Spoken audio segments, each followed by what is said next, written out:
정약용은 말했습니다. 몸을 다스리는 것은 곧 마음을 다스리는 일의 시작이라고. 그대들이여, 혹시 거울 앞을 지나치며 일부러 고개를 돌린 적이 있으십니까? 이 나이에 무슨 외모냐, 어차피 늙었는데 하고 스스로에게 면죄부를 준 적은 없으십니까? 아침에 일어나 세수하는 것이 귀찮고 머리 빗는 것이 번거롭고 옷을 골라 입는 일이 의미 없게 느껴진 적은 없으십니까? 어제도 그랬고 오늘도 그렇다면 그 귀찮음이 조금씩 당신의 하루를 잠식하고 있는 것입니다. 많은 사람들은 말년의 외모를 가꾸는 일이 허영이라고 믿습니다. 젊은 시절의 치장과 같은 것으로 여기며 그 시절은 이미 지났다고 생각합니다. 그러나 진짜 핵심은 아름다움이 아닙니다. 단정함에 가깝습니다. 화려함을 말하는 것이 아니라 스스로를 버리지 않았다는 조용한 선언을 말하는 것입니다.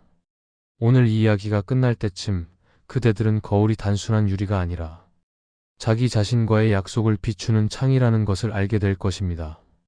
정약용은 젊은 시절 과거를 준비하며 반드시 새벽에 일어나 세수하고 의관을 정제했습니다. 그것은 남에게 보이기 위한 것이 아니었습니다. 글을 읽기 전에 먼저 몸을 바로잡아야 마음이 따라온다는 것을 알았기 때문입니다. 몸이 흐트러지면 마음도 흐트러지고 마음이 흐트러지면 생각도 흐트러집니다. 그래서 그는 의관 정제를 학문의 시작으로 삼았습니다. 사람은 말을 듣기 전에 그 사람의 태도를 봅니다. 태도는 목소리보다 먼저 도착하고 태도의 첫 번째 전령은 언제나 겉모습입니다. 흐트러진 옷깃, 부스스한 머리카락, 무심히 걸친 신발. 이것들은 사소해 보이지만 보는 이에게 하나의 신호를 보냅니다. 나는 지금 나 자신에게 정성을 들이지 않고 있다는 신호입니다. 그 신호는 조용하지만 분명합니다. 그리고 사람들은 그 신호를 본능적으로 읽어냅니다. 우리가 타인을 처음 만났을 때 3초 안에 형성되는 인상의 대부분은 그 사람이 스스로를 어떻게 관리하고 있는가에서 비롯됩니다. 정약용이 유배지 강진에서 보낸 18년의 세월 동안 그는 한양의 화려한 관복 대신 거친 삼배옷을 입어야 했습니다. 그러나 그는 매일 아침 반드시 세수하고 머리를 빗었습니다. 옷이 초라해도 깨끗하게 유지했고 방 안을 정돈하는 일을 게을리하지 않았습니다. 제자들에게 그는 이렇게 말했습니다.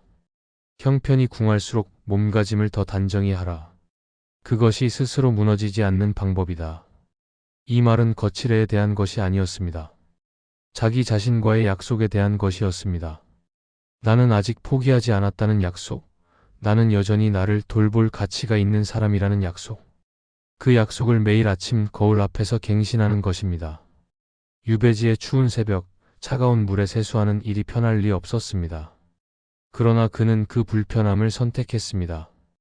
편안함이 아니라 단정함을 선택한 것입니다. 누가 보지 않아도 칭찬해주는 이가 없어도 그는 자기 자신을 위해 그 의식을 치렀습니다. 그대들이여, 말년의 풍경은 큰 결심에서 시작되지 않습니다. 오늘 아침 세수를 했는가? 머리를 빗었는가? 옷매무새를 한번 살폈는가? 이 작은 행위들이 쌓여 하루의 무게가 되고 하루의 무게가 쌓여 한 사람의 품격이 됩니다. 거울을 피하는 날, 삶이 먼저 당신을 피하기 시작합니다.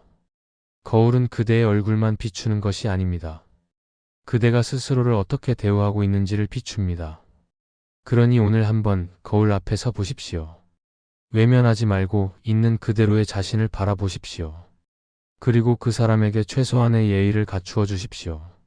외모를 놓는 순간은 어느 날 갑자기 찾아오지 않습니다. 그것은 천천히 아주 조용히 스며듭니다. 오늘만 대충 하자. 어차피 집에만 있는데, 누가 보는 것도 아닌데. 이런 말들이 하루 이틀 쌓이기 시작합니다. 처음에는 예외였던 것이 점점 일상이 되고 일상이 된 것은 어느새 습관이 됩니다. 씻는 시간이 줄어들고 머리를 손질하는 정성이 사라지고 옷을 고르는 마음이 희미해집니다. 이 과정은 너무 느려서 당사자는 알아채지 못합니다. 그러나 몸은 기억합니다. 마음도 기억합니다. 그리고 어느 순간 거울 속 자신이 낯설게 느껴지기 시작합니다. 낯선 것은 얼굴이 아닙니다. 그 얼굴을 대하는 자신의 태도입니다. 정약용은 이것을 수기의 문제로 보았습니다. 수기란 자기를 닦는 것입니다. 학문만을 말하는 것이 아닙니다. 몸가짐, 마음가짐, 일상의 사소한 절차들까지 포함합니다. 그는 제자들에게 가르쳤습니다. 작은 일에 해이해지면 큰 일에도 해이해진다고. 아침에 세수하는 것, 머리를 빗는 것, 옷을 단정히 입는 것. 이것들은 사소해 보이지만 그 사소함 속에 삶을 대하는 태도가 녹아 있습니다. 귀찮음이 스며들면 나태함이 따라오고 나태함이 자리 잡으면 자기 자신에 대한 존중이 조금씩 빠져나갑니다. 그 빠져나감은 소리가 없습니다. 그래서 위험합니다. 물이 새는 것은 소리가 나지만 존중이 새는 것은 소리가 나지 않습니다. 알아챘을 때는 이미 많이 빠져나간 뒤입니다. 한 중년의 사내가 있었습니다. 그는 젊은 시절 깔끔하기로 소문난 사람이었습니다. 출근 전 반드시 구두를 닦았고 넥타이 매듭에도 신경을 썼습니다. 동료들은 그를 보며 단정하다고 했고 후배들은 그를 보며 본받고 싶다고 했습니다. 그러나 퇴직 후 그의 아침 의식은 조금씩 간소해졌습니다. 처음에는 넥타이만 풀었습니다. 그 다음에는 구두 대신 슬리퍼를 신었습니다. 나중에는 외출복과 잠옷의 구분이 사라졌습니다. 그는 스스로에게 말했습니다. 편한 게 좋지 않은가? 누굴 만날 것도 아닌데. 은퇴했으니 이제 좀 쉬어도 되지 않는가? 그 말은 합리적으로 들렸습니다. 그러나 그 편안함의 대가는 예상보다 컸습니다. 거울을 보는 횟수가 줄었고 거울을 볼 때마다 한숨이 늘었습니다. 한숨이 늘자 외출이 줄었고 외출이 줄자 만나는 사람이 줄었습니다. 만나는 사람이 줄자 대화가 줄었고 대화가 줄자 웃음이 줄었습니다. 귀찮음이라는 작은 씨앗이 고립이라는 나무로 자라는 데는 그리 오랜 시간이 걸리지 않았습니다. 1년이 지나자 예전에 그를 단정하다고 했던 동료들은 그를 알아보지 못했습니다. 그대들의 그 마음이 게으름만은 아닙니다. 피곤함이기도 하고 허무함이기도 하고 때로는 슬픔이기도 합니다. 삶이 무거울 때 몸을 돌보는 일까지 무겁게 느껴지는 것은 자연스러운 일입니다. 그러나 무엇이 원인이든 귀찮음이 습관이 되는 순간 삶은 당신을 스스로 낮게 대우하도록 길을 만들어버립니다. 정약용이 유배지에서 매일 아침 세수를 한 것은 청결을 위해서만이 아니었습니다. 그것은 하루를 시작하는 의식이었습니다. 나는 오늘도 무너지지 않겠다는 선언이었습니다. 그의 유배지에는 따뜻한 물이 없었습니다. 차가운 새벽 공기 속에서 찬물에 세수하는 것은 불편한 일이었습니다. 그러나 그는 그 불편함을 매일 감수했습니다. 그 불편함 속에 자기 자신을 붙잡는 힘이 있다는 것을 알았기 때문입니다. 귀찮음을 이기는 방법은 큰 의지가 아닙니다. 작은 의식을 반복하는 것입니다. 오늘 아침 세수를 했습니까? 그 작은 질문이 하루의 방향을 바꿉니다. 무너짐은 귀찮음이라는 이름으로 들어옵니다. 그러나 회복도 작은 정성이라는 이름으로 시작됩니다. 사람은 누구나 편해지고 싶습니다. 특히 나이가 들수록 그 욕구는 강해집니다. 젊은 시절에는 불편함을 감수하며 치장했던 사람도 세월이 흐르면 편안함 쪽으로 기울게 됩니다. 조이던 허리띠를 풀고 싶고 불편한 구두 대신 편한 신발을 신고 싶고 매일 아침 거울 앞에서 보내던 시간을 줄이고 싶습니다. 그것은 자연스러운 일입니다. 누구도 비난할 수 없습니다. 문제는 편안함이 어느 선을 넘어설 때 생깁니다. 편안함이 포기한 티로 보이기 시작하는 순간 주변의 태도가 조용히 바뀝니다. 그 변화는 눈에 보이지 않습니다. 소리도 나지 않습니다. 그러나 분명히 일어납니다. 그리고 일어난 뒤에는 되돌리기가 쉽지 않습니다. 정약용은 사람 사이의 관계를 관찰하며 하나의 원리를 발견했습니다. 사람은 상대의 상태를 본능적으로 읽습니다. 그것은 잔인해서가 아니라 생존을 위해 진화한 능력입니다. 상대가 건강한지, 에너지가 있는지, 삶을 붙잡고 있는지 이런 것들을 우리는 의식하지 못한 채 순식간에 파악합니다. 그리고 그 판단의 첫 번째 단서는 외모입니다. 단정한 사람에게는 아직 삶을 붙든 힘이 있다는 인상을 받습니다. 흐트러진 사람에게는 이미 스스로를 내려놓았다는 신호를 읽습니다. 그래서 사람들의 관심도, 도움도, 대화도 가능성이 보이는 쪽으로 먼저 흘러갑니다. 이것은 세상이 불공평해서가 아닙니다. 사람의 마음이 원래 그렇게 움직이기 때문입니다. 한 동네에 두 노인이 살았습니다. 두 사람 모두 70대 중반이었고 건강도 비슷했고 형편도 넉넉하지 않았습니다. 한 사람은 평생 농사를 지었고 다른 사람도 평생 농사를 지었습니다. 그러나 동네 사람들의 대우는 달랐습니다. 한 노인에게는 사람들이 먼저 인사를 건넸고 소식을 물었고 안부를 챙겼습니다. 장에 갈 때 함께 가자고 했고 마을 행사에 꼭 오시라고 했습니다. 다른 노인에게는 고개만 까딱하고 지나갔고 대화를 피했고 점점 멀리했습니다. 두 노인의 차이는 무엇이었을까요? 재산도 아니었고 학력도 아니었고 사회적 지위도 아니었습니다. 차이는 단 하나, 아침에 일어나 스스로를 어떻게 대우하는가였습니다. 한 노인은 매일 세수하고 머리를 빗고 깨끗한 옷으로 갈아입었습니다. 비록 낡은 옷이지만 깨끗하게 빨아 입었고 신발도 흙을 털어 신었습니다. 다른 노인은 어차피 늙었다며 아침을 건너뛰고 옷은 어제 입던 것을 그대로 걸쳤습니다. 머리는 부스스했고 수염은 덥수룩했습니다. 존중은 복잡한 계산의 결과가 아닙니다.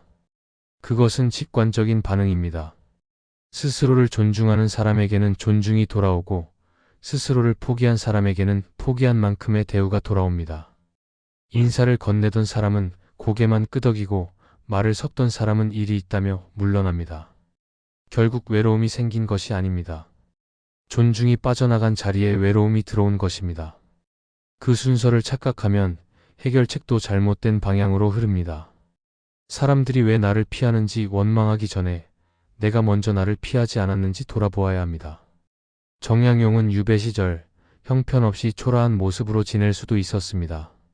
죄인의 신분이었으니 누가 뭐라 하지 않았을 것입니다. 오히려 초라하게 지내는 것이 처지에 맞는 일이었을지도 모릅니다. 그러나 그는 단정함을 포기하지 않았습니다. 그랬더니 신기한 일이 일어났습니다. 마을 사람들이 그를 죄인으로 보지 않고 선비로 보기 시작했습니다.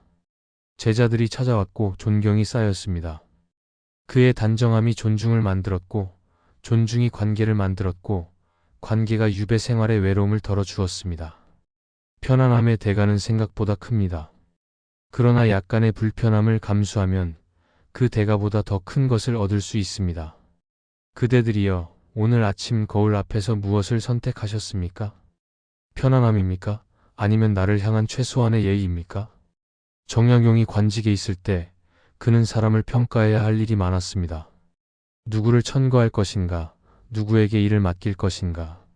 이런 판단을 내릴 때 그가 가장 먼저 본 것은 재주가 아니었습니다.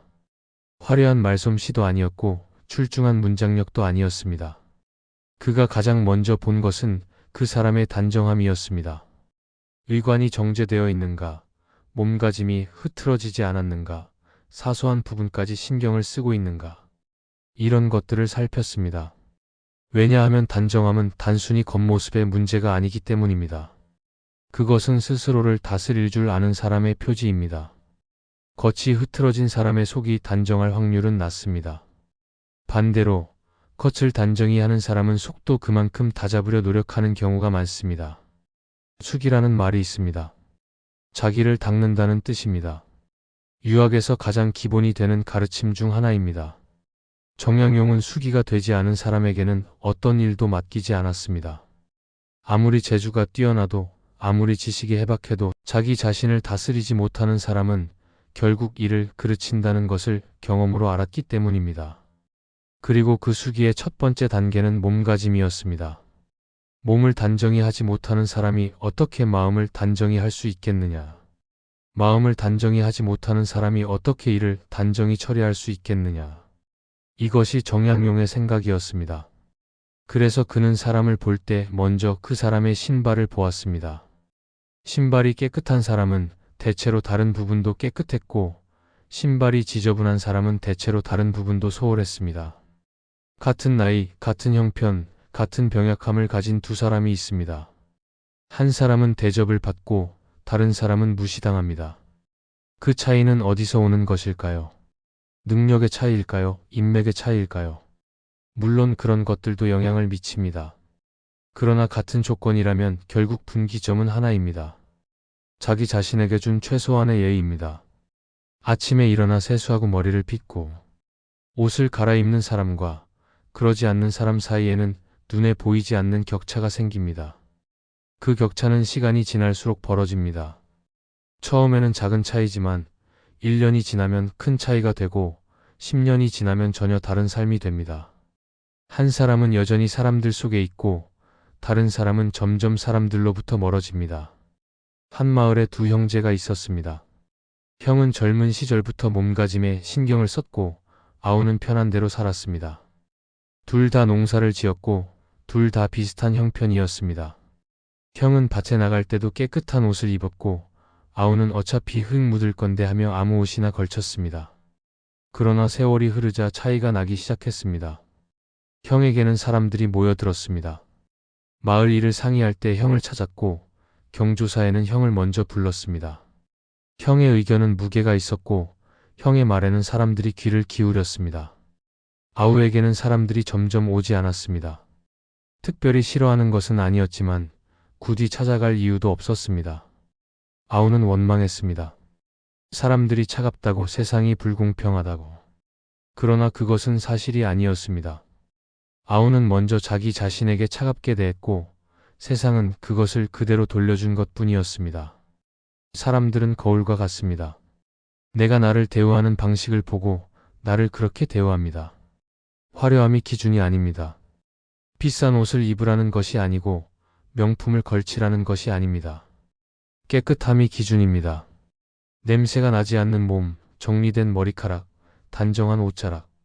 이것들은 돈이 들지 않습니다. 시간이 조금 들 뿐입니다.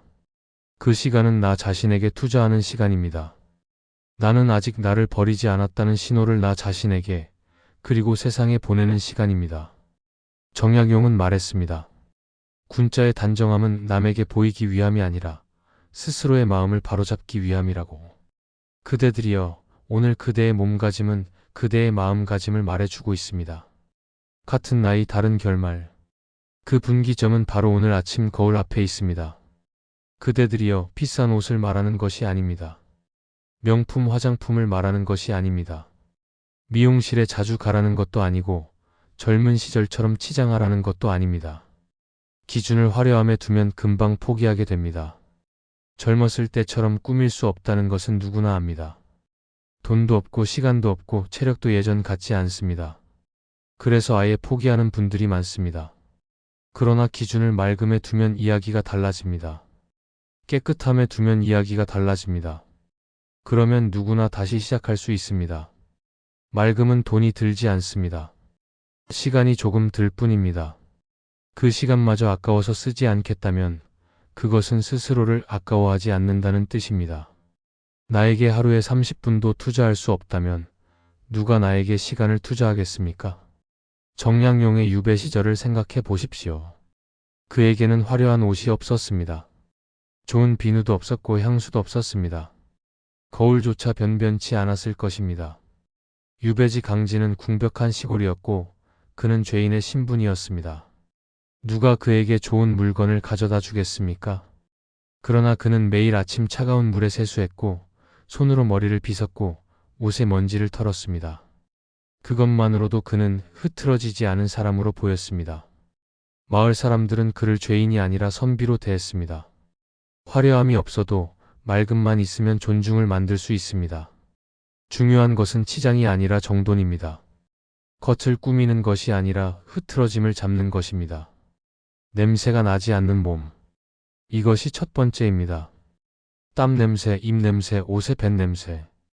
이런 것들은 스스로는 느끼지 못해도 다른 사람은 느낍니다. 나이가 들수록 후각이 둔해져서 자기 몸에서 나는 냄새를 잘 맡지 못합니다. 그러나 젊은 사람들은 바로 느낍니다. 그리고 그 냄새는 그 사람을 대하는 마음에 영향을 미칩니다. 냄새가 나는 사람과 대화하고 싶은 사람은 없습니다. 가까이 앉고 싶은 사람은 없습니다. 그것은 잔인함이 아니라 본능입니다. 매일 씻고 옷을 자주 갈아입고 환기를 시키는 것. 이것만으로도 첫 번째 관문은 통과합니다. 비싼 향수가 필요한 것이 아닙니다. 냄새가 나지 않으면 됩니다. 정리된 머리카락. 이것이 두 번째입니다. 꼭 미용실에 가라는 것이 아닙니다. 아침에 일어나 빗질을 하라는 것입니다. 부스스한 머리와 정돈된 머리 사이에는 큰 차이가 있습니다. 정돈된 머리는 아침에 일어나 거울을 보았다는 증거입니다. 거울을 보았다는 것은 스스로를 돌아보았다는 뜻입니다. 부스스한 머리는 거울을 피했다는 증거입니다. 거울을 피했다는 것은 스스로를 외면했다는 뜻입니다. 빗질 한 번이 이 모든 차이를 만듭니다. 머리카락이 적어도 상관없습니다. 있는 머리카락이라도 정리하면 됩니다. 중요한 것은 양이 아니라 정돈입니다. 단정한 옷자락. 이것이 세 번째입니다. 새 옷이 아니어도 됩니다. 비싼 옷이 아니어도 됩니다. 깨끗한 옷이면 됩니다. 구김이 심하지 않은 옷, 얼룩이 없는 옷, 단추가 제대로 채워진 옷. 이런 것들이 단정함을 만듭니다. 옷장을 열고 아무거나 집어 입는 것과 잠시 살펴보고 고르는 것 사이에는 차이가 있습니다. 그 차이가 하루의 기분에 영향을 미치고 하루의 기분이 만나는 사람에게 영향을 미칩니다. 낡은 옷도 깨끗하면 단정해 보입니다. 비싼 옷도 더러우면 초라해 보입니다. 중요한 것은 값이 아니라 정성입니다. 기준을 높이면 포기합니다. 젊은 시절처럼 되어야 한다고 생각하면 시작도 하기 전에 지칩니다. 기준을 낮추십시오. 깨끗함으로 낮추십시오. 맑음으로 낮추십시오. 그러면 누구나 다시 시작할 수 있습니다. 오늘 단 한 가지만 정리해 보십시오. 세수를 했는가, 머리를 빗었는가, 옷을 갈아입었는가. 셋 다 하지 못했다면 하나라도 해보십시오. 그 하나가 내일의 둘이 되고 모레의 셋이 됩니다. 정약용은 말했습니다. 천리 길도 한 걸음부터 시작한다고. 단정함도 마찬가지입니다. 오늘의 한 걸음이 내일의 1000걸음이 됩니다. 그대들이여, 나는 지금 나를 어떻게 대우하고 있는가? 이 질문을 오늘 하루 품고 살아보십시오. 사람들이 잔인해서 그러는 것이 아닙니다. 본능적으로 그러는 것입니다. 우리는 의식하지 못한 채 상대의 상태를 읽습니다. 건강한지, 에너지가 있는지, 삶을 붙잡고 있는지, 이런 것들을 눈빛, 자세, 옷차림, 표정에서 순식간에 파악합니다. 그리고 그 판단에 따라 다가갈지 물러날지를 결정합니다. 이것은 인간이 오랜 세월 생존하며 발달시킨 능력입니다. 위험한 사람을 피하고 협력할 수 있는 사람을 찾기 위해 발달한 능력입니다. 그래서 외모는 단순히 겉모습의 문제가 아닙니다. 그것은 마음의 상태를 읽는 첫 번째 단서입니다. 우리가 타인을 처음 만났을 때 말을 듣기 전에 이미 많은 것을 판단합니다. 그 판단의 근거는 대부분 겉모습입니다. 단정한 사람에게서 사람들은 가능성을 봅니다. 아직 삶을 붙든 힘이 있다는 것, 스스로를 돌볼 여력이 있다는 것, 관계를 맺을 에너지가 있다는 것을 느낍니다. 그래서 다가갑니다. 말을 걸고 소식을 묻고 함께하자고 합니다. 어려운 일이 있으면 도우려 하고 좋은 일이 있으면 나누려 합니다. 반면 흐트러진 사람에게서 사람들은 무언가 잘못되었다는 신호를 읽습니다. 의식적으로 그러는 것이 아닙니다. 본능적으로 물러나게 됩니다. 굳이 말을 걸지 않고, 굳이 찾지 않고, 굳이 함께하지 않습니다. 그것은 악의가 아닙니다. 그냥 그렇게 되는 것입니다. 사람의 마음은 원래 그렇게 움직입니다. 정약용은 사람의 마음이 어떻게 움직이는지를 깊이 관찰한 사람이었습니다. 그는 사람들이 겉모습으로 속을 판단한다는 것을 알았습니다. 그래서 형편이 어려울수록 겉을 더 단정히 하라고 가르쳤습니다. 속이 어려울 때 겉마저 흐트러지면 사람들은 그 사람을 완전히 포기한 사람으로 봅니다. 그러나 속이 어려워도 겉을 단정히 유지하면 사람들은 아직 희망이 있는 사람으로 봅니다. 그리고 희망이 있어 보이는 사람에게 사람들은 손을 내밉니다. 도움도 대화도 관심도 가능성이 보이는 쪽으로 먼저 흘러갑니다. 이것은 세상의 냉정함이 아니라 인간 심리의 자연스러운 흐름입니다. 한 여인이 있었습니다. 남편을 일찍 잃고 홀로 아이들을 키우던 분이었습니다. 형편은 어려웠지만 그녀는 매일 아침 깨끗이 씻고 머리를 정돈하고 단정한 옷을 입었습니다. 낡은 옷이었지만 깨끗하게 빨아 입었고 아이들에게도 똑같이 하게 했습니다. 형편이 어려운 것은 숨길 수 없었지만 포기한 티는 내지 않았습니다. 동네 사람들은 그녀를 도왔습니다. 반찬을 나누었고 아이들을 돌봐주었고 일거리가 있으면 소개해 주었습니다. 사람들이 유독 착해서가 아니었습니다. 그녀에게서 삶을 붙잡은 힘이 느껴졌기 때문입니다. 그 힘이 사람들을 끌어당겼습니다. 사람들은 도움을 주고 싶을 때 그 도움이 헛되지 않을 사람에게 주고 싶어 합니다. 그녀는 도움이 헛되지 않을 것 같은 사람으로 보였습니다. 같은 동네에 비슷한 처지의 다른 여인이 있었습니다. 그녀는 형편이 어려워지자 스스로를 돌보는 일을 그만두었습니다. 씻는 것도 귀찮았고 옷도 아무렇게나 입었습니다. 어차피 볼 사람도 없는데 누가 알아주지도 않는데 라고 생각했습니다. 그러자 사람들이 점점 멀어졌습니다. 도움의 손길도 말을 거는 이웃도 줄었습니다. 그녀는 원망했습니다. 세상이 차갑다고, 사람들이 냉정하다고. 그러나 사람들이 떠난 것이 아니었습니다. 그녀가 먼저 스스로에게서 떠났고 사람들은 그것을 읽은 것뿐이었습니다. 포기한 티가 나는 사람을 도우려면 큰 용기가 필요합니다. 대부분의 사람들에게는 그런 용기가 없습니다. 결국 사람들이 떠난 것이 아닙니다. 사람들이 다가갈 이유가 사라진 것입니다. 존중은 복잡한 계산에서 나오지 않습니다. 본능적인 반응에서 나옵니다. 스스로를 존중하는 사람에게는 존중이 돌아오고 스스로를 방치하는 사람에게는 방치한 만큼의 대우가 돌아옵니다. 그대들이여, 사람들이 나를 어떻게 대하는지 바꾸고 싶다면 먼저 내가 나를 어떻게 대하고 있는지를 바꾸어야 합니다. 거울은 거짓말을 하지 않습니다. 거울에 비친 모습이 바로 세상이 보는 나의 모습입니다. 시골 장터에 최노인과 윤노인이 있었습니다. 둘 다 70을 넘긴 나이였고 형편은 넉넉하지 않았고 몸도 성치 않았습니다. 같은 마을에 살았고 비슷한 시기에 아내를 먼저 보냈습니다. 둘 다 평생 농사를 지었고 자식들은 모두 도시로 떠났습니다. 명절에나 얼굴을 보는 처지였습니다. 처지가 이토록 비슷한 두 사람이었지만 마을 사람들의 대우는 전혀 달랐습니다. 윤노인에게는 사람들이 먼저 다가왔고 최노인에게는 사람들이 점점 멀어졌습니다. 그 차이는 무엇이었을까요? 재산도 아니었고 학력도 아니었고 집안 배경도 아니었습니다. 차이는 단 하나, 아침을 어떻게 시작하는가였습니다. 최노인은 아내를 잃은 뒤 아침 의식을 포기했습니다. 어차피 혼자인데 누굴 위해 씻느냐, 누굴 위해 옷을 갈아입느냐, 이런 생각이 들었습니다. 아내가 있을 때는 아내가 챙겨주었습니다. 옷을 꺼내주고 세수하라고 재촉하고 밥상 앞에 단정히 앉으라고 했습니다. 그 사람이 없으니 챙기는 이가 없었고 챙기는 이가 없으니 스스로 챙기지 않게 되었습니다. 처음에는 가끔 그랬습니다. 피곤한 날, 기운이 없는 날, 비가 오는 날. 점점 그날이 늘어났습니다. 나중에는 씻지 않는 것이 일상이 되었고 옷을 갈아입지 않는 것이 당연해졌습니다. 집 밖에 나가는 일도 줄었습니다. 사람들 눈에 띄는 게 싫었습니다. 그렇게 1년이 지나자 최노인은 마을에서 거의 투명해졌습니다. 사람들은 그를 피했습니다. 냄새가 났고 행색이 초라했고 말을 걸어도 대화가 되지 않았습니다.